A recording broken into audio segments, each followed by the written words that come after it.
እውነተኛ ፍቅር መስዋዕትነትን ሲጠይቅ በዚህ ታሪክ ውስጥ ሚስትየው ለዘላለም ከወደድከኝ ሌላ አግባ ብላ መናገር የፈለገችው ሚስጥር ምንድን ነው?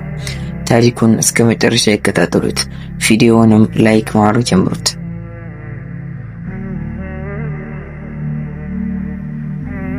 በአንድ ወቅት ባል ተነስቶ ወደ ስራ ሊሄድ እየተሰናዳ ሳለ ሚስት ትመጣና ውዴ ሆይ ምነው ፊትህ ላይ ጥሩ ስሜት አይታየኝም?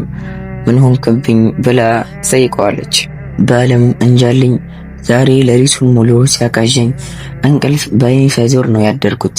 ድሮ ልጅ እያለሁ እናቴ በመኪና አደጋ ከመሞቷ አንድ ቀን በፊት ልክ እንደዛው ዛሬ ሌሊቱን ሲያደርገኝ ስለነበር አሳስፎኝ ነው። ዛሬ ጥሩ ነገር ስለማይሸተኝ እባክሽ አንቺም አንድ ነገር እንዳትሆኝብኝ ከስራ ቀርቼ አብሬሽ ለዋል ይላታል።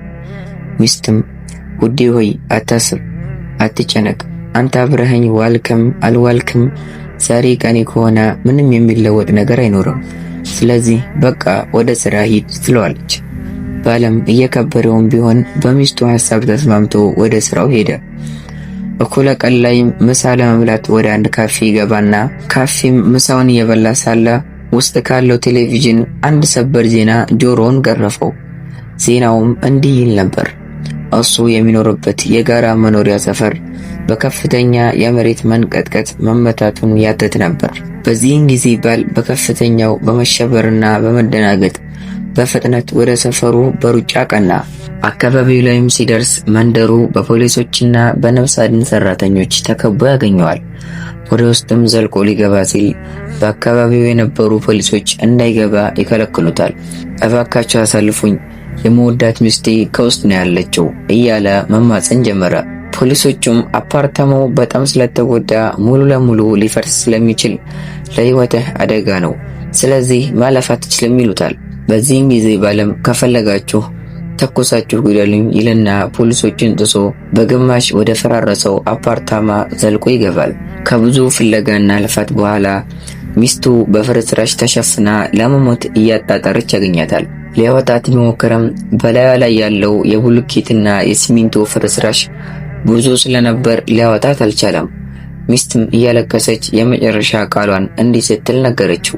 ውዴ አንተ የመኖሬ ምክንያት ዛሬ አንተ እውነተኛ አፍቃሪ እንደሆንክ በቃላት ድርደራ ሳይሆን በተጨባጭና በተግባር አሳይተኸኛል። ዛሬ አንተ ባትመጣ ኖሮ ሁለት ሞት ነበር፣ አንድም በአካል ሁለትም ደግሞ በመንፈስ። ነገር ግን አሁን አንተ ስለኔ ስትል ህይወትህን አደጋ ላይ ጥለህ ስለመጣህ በመንፈስ ከመሞት ተርፌ በአካል ብቻ ሞታለሁ። ውዴ ጠዋት እንደነገርኩህ የፈጣሪ ትዕዛዝ እስከሆነ ድረስ የመጣውን ሁሉ በጸጋ አለመቀበል ፈጣሪን መፈተን ነው።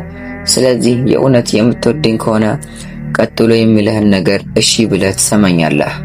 እኔ ቀኔ ስለሆነ ለዘላለም ልሄድ ነው። አንተ ግን ሌላ ሚስት አግባ፣ ልጆችም ውለድ። ነገር ግን ይህን ቃሌን ጥሰህ በእኔ ሐዘን ተቆራምተህና እኔን እያሰብክ ቀሪ ህይወትህን የምታበላሽ ከሆነ ዛሬ እኔን የገደለኝ የመሬት መንቀጥቀጥ አደጋ ሳይሆን አንተ ነህ ብላ የዘላለም እንቅልፍ አሸለበች። የዛሬው ድንቅ ታሪካችን ይህን ይመስል ነበር። ቪዲዮውን ላይክ፣ ሼር እንዲሁም ሰብስክራይብ ማድረግ እንዳይረሳ። ሱብሃነከላሁም ወቢሐምዲክ አሽሀዱ አን ላ ኢላሃ ኢላ አንተ አስተግፊሩከ ወአቱቡ ኢለይክ ወአኺሩ ደዕዋና አልሐምዱሊላሂ ረቢል ዓለሚን። ወሰላሙ ዓለይኩም ወረሕመቱላሂ ወበረካቱ።